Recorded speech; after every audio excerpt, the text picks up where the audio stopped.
ZEE5 ಇರುವಾಗ ನೀವು ನಿಮ್ಮ ನೆಚ್ಚಿನ ಶೋಗಳನ್ನ ಎಂದಿಗೂ ಮಿಸ್ ಮಾಡಿಕೊಳ್ಳುವುದಿಲ್ಲ. ಅದು ಸಂಪೂರ್ಣ ಉಚಿತವಾಗಿ. ಅರಸನಕೋಟೆ ಆದಿತ್ಯ ಸರ್ ಅಲ್ವಾ? ಅಯ್ಯೋ, ಮೊದಲೇ ಹೇಳ್ಬೇಕಲ್ವಾ ಸರ್, ಅರಸನಕೋಟೆ ಅಖಿಲಾಂಡೇಶ್ವರಿ ಮೇಡಮ್ ಅವ್ರ ಮಗ ಅಂತ ಆಗ್ಲೇ ಬಿಟ್ಟು ಕಳಿಸ್ಬಿಡ್ತಾ ಇದ್ದೆ. ನಾವು ಮನೆ ಬಿಟ್ಟು ಇಷ್ಟು ತಿಂಗಳಾಯ್ತು. ಜನ ಇವತ್ತಿಗೂ ನನ್ನ ಅರಸನಕೋಟೆ ಅಖಿಲಾಂಡೇಶ್ವರವ್ರ ಮಗ ಆದಿತ್ಯ ಅಂತಾನೆ ಗುರುತಿಸೋದು, ಮರ್ಯಾದೆ ಕೊಡೋದು. ಬರೀ ಆದಿತ್ಯ ಆಗಿ ನನಗೆ ನನ್ನದೇ ಆದ ಐಡೆಂಟಿಟಿ ಕ್ರಿಯೇಟ್ ಮಾಡ್ಕೊಳಕ್ಕೆ ಆಗ್ತಾ ಇಲ್ವಲ್ಲ ಅಂತಲೇ ಪಾರು ನನಗೆ ನೋವಾಗ್ತಾ ಇರೋದು. ನಮ್ಮದೇ ಆದ ಅಸ್ತಿತ್ವ ಕಂಡು ಹಿಡ್ಕೊಳ್ಳೋದಕ್ಕೆ ಇನ್ನೂ ತುಂಬ ಟೈಮ್ ಆಗುತ್ತೆ ಪಾರು. ಗಣಿ ಫೀಸ್ಗೆ ಅಂತ ನಾನು ಸಾರ್ತಿಗೆ ಹಣ ಕೊಡೋದಕ್ಕೆ ಹೋಗೋದು, ಅವ್ರು ಬೇಡ ಅನ್ನೋದು, ನನಗೆ ಬೇಜಾರಾಗೋದು, ಇದು ಯಾವುದು ಬೇಡ. ನಾಳೆ ಬೆಳಗ್ಗೆ ಎದ್ದು ಡ್ಯೂಟಿಗೆ ಹೋಗಬೇಕು. ನೀನು ಏನು ಯೋಚನೆ ಮಾಡಬೇಡ, ಮನಸ್ಸಲ್ಲಿ ಏನು ಇಟ್ಕೊಳ್ಳದೆ ಆರಾಮಾಗಿ ಮಲ್ಕೋ.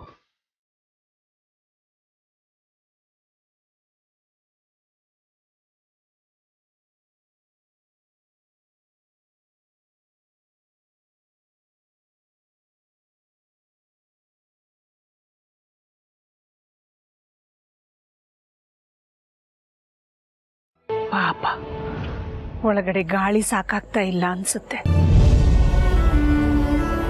ಒಂದು ಕೂಲರ್ ಕಳಿಸ್ಬಿಡೋಣ ಅಂದ್ರೆ ಆಗಲ್ವಲ್ಲ. ನಾನು ಮಾಡೋ ಯಾವ ಸಹಾಯನೂ ಅವ್ರು ತಗೊಳಲ್ವೇ? ಇನ್ನು ನಾವು ಯಾರ ಹಂಗಲ್ಲೂ ಬದುಕಬಾರ್ದು. ನಮ್ಮದೇ ಆದ ಅಸ್ತಿತ್ವನ ನಾವು ಕಂಡ್ಕೋಬೇಕು. ಅಪ್ಪಂಗೆ, ಯಜಮಾನ್ರಿಗೆ ಅವ್ರವ್ರದ್ದೇ ಆದ ಖರ್ಚುಗಳಿರುತ್ತೆ. ನನ್ನ ಬಸ್ರಿ ಬಾಣಂತನ ಅವ್ರಿಗೆ ಹೊರೆ ಆಗಬಾರ್ದು. ಅದಕ್ಕೆ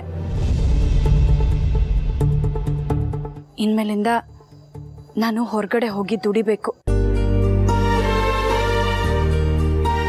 ಎಷ್ಟು ಸಮಯ ನನ್ನ ಕೈಲಿ ಕೆಲಸ ಮಾಡೋದಕ್ಕಾಗುತ್ತೋ ಅಷ್ಟು ಸಮಯ ನಾನು ಕೆಲಸ ಮಾಡಬೇಕು. ಆದಿಗೇನಾದರೂ ಸಂಪಾದನೆ ಚೆನ್ನಾಗಿದ್ದಿದ್ರೆ ನಾನಿಷ್ಟು ಚಿಂತೆ ಮಾಡೋ ಅವಶ್ಯಕತೆನೇ ಇರ್ತಿರ್ಲಿಲ್ಲ. ಆದರೆ ಯಜಮಾನ್ರಿಗೆ, ಅಪ್ಪಂಗೆ, ಮಾವಂಗೆ ಯಾವುದೇ ಕಾರಣಕ್ಕೂ ನಾನು ಕೆಲಸ ಮಾಡೋ ವಿಚಾರ ಗೊತ್ತಾಗಬಾರ್ದು. ಆದರೆ ಈ ಸ್ಥಿತಿಲಿ ನನಗೆ ಯಾರು ಕೆಲಸ ಕೊಡ್ತಾರೆ?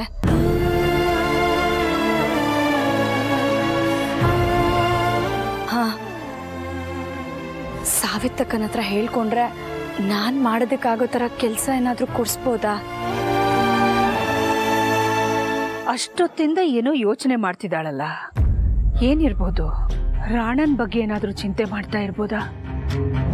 ಅವನ ಯೋಚನೆ ಬಿಡಮ್ಮ, ಚಿಂತೆ ಮಾಡಬೇಡ, ನಾನು ಅವನನ್ನು ಹುಡುಕ್ಸೋದ್ರಲ್ಲೇ ಇದ್ದೀನಿ ಅಂತ ಅವಳಿಗೆ ಹೇಗೆ ಧೈರ್ಯ ತುಂಬೋದು? ಛೇ,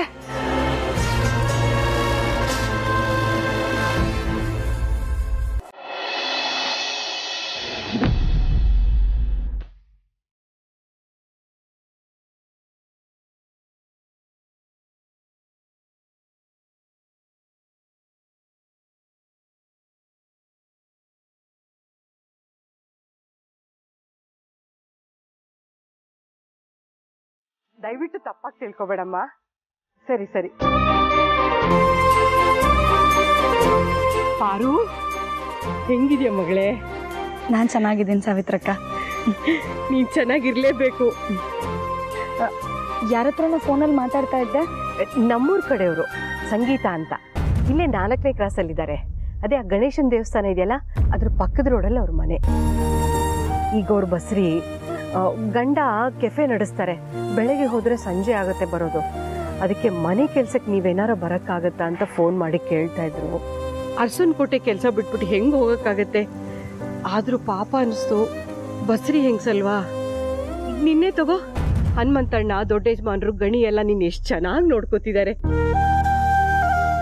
ನಿನ್ನ ಕೈಲಿ ಏನೂ ಕೆಲಸನೂ ಮಾಡಿಸ್ದೆ, ಎಲ್ಲ ಕೆಲಸನೂ ಅವರೇ ಮಾಡ್ತಾರಲ್ವಾ?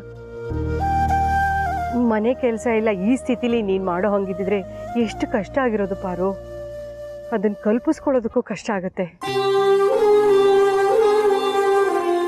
ಹಾಗಾದ್ರೆ ನನಗೆ ಕೆಲ್ಸಕ್ಕೆ ಹೋಗ್ಬೇಕು, ಹುಡುಕೊಡು ಅಂತ ಹೇಳಿದ್ರು ಸಾವಿತ್ರಕ್ಕ ಖಂಡಿತ ಒಪ್ಪಲ್ಲ. ಅದಕ್ಕೆ ಬಿಡುವಾದಾಗ ನಾನೇ ಬಂದು ಮಾಡ್ಕೊಡ್ತೀನಿ, ದುಡ್ಡು ಕೊಡೋದೇನು ಬೇಡ ಅಂದೆ. ಅದಕ್ಕೆ ಆಗಲ್ಲ ಅಂದ್ರು. ಯಾಕಂದ್ರೆ ಅಡುಗೆ ಮಾಡೋದಿರುತ್ತೆ, ಪಾತ್ರೆ ತೊಳೆಯೋದಿರುತ್ತೆ, ಬಟ್ಟೆ ಒಗೆಯೋದಿರುತ್ತೆ, ಕಸ ಗುಡಿಸೋದಿರುತ್ತೆ. ನೀವು ಬರೋವರೆಗೂ ಕಾಯ್ತಾ ಕೂತಿರೋಕ್ಕಾಗಲ್ಲ, ನಿಮಗೂ ತೊಂದರೆ ನಮಗೂ ಕಷ್ಟ ಅಂತಂದರು.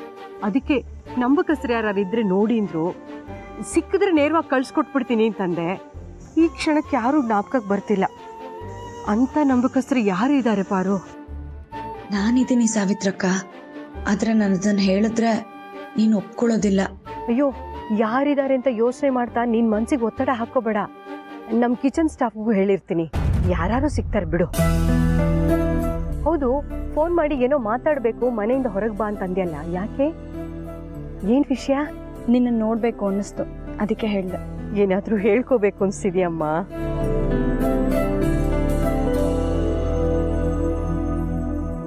ಯಜಮಾನ್ರ ಕಷ್ಟ ಕಮ್ಮಿ ಆಗಬೇಕು ಅಂದರೆ ನಾನು ಕೆಲಸ ಮಾಡಲೇಬೇಕು. ಆದರೆ ಈ ಹೊಟ್ಟೆನ ಹೇಗೆ ಮುಚ್ಚಿಡೋದು? ಹಲೋ ಜನನಿ, ನಿನ್ನಿಂದ ಒಂದು ಸಹಾಯ ಆಗಬೇಕಾಗಿತ್ತು.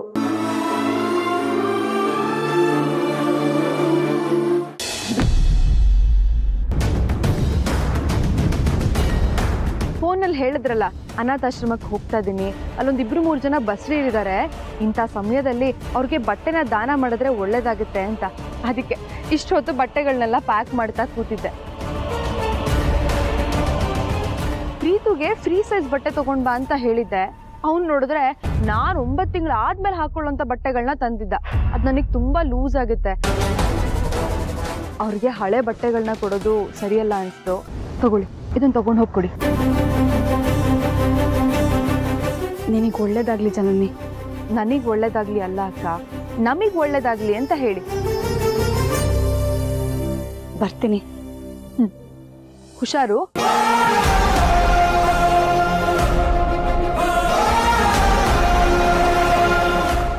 ZEE5 ಆಪ್ ಡೌನ್ಲೋಡ್ ಮಾಡಿ ಎಲ್ಲಾ ಸಂಚಿಕೆಗಳನ್ನು ಸಂಪೂರ್ಣ ಉಚಿತವಾಗಿ ನೋಡಿ.